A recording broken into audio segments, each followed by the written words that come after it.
Welcome to the Tech Egg. Don't get scrambled. Enjoy the video. In this video, I will show how to change a Mini Cooper key battery. Start by removing the emergency key, then use a small flat tool to pry the fob open gently.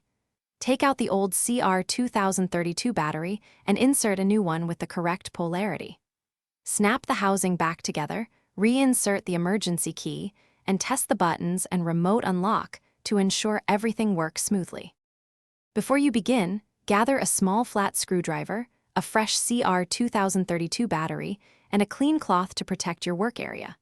Find a well-lit, soft surface to prevent scratches and to keep small parts from rolling away. Be mindful of battery polarity and handle the cell carefully to avoid shorting it on metal. Taking a few calm minutes now will save time and prevent damaged components later.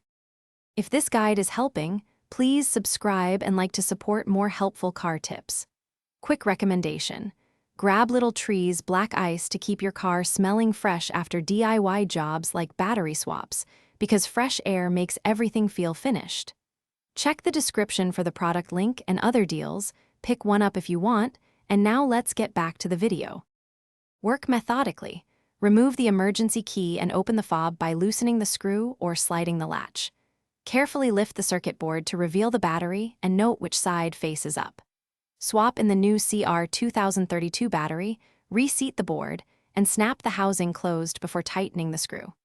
Finish by testing lock, unlock, and panic functions to confirm the battery replacement was successful and the key communicates reliably with your car. Thanks for watching. Consider subscribing if I helped unscramble your problems.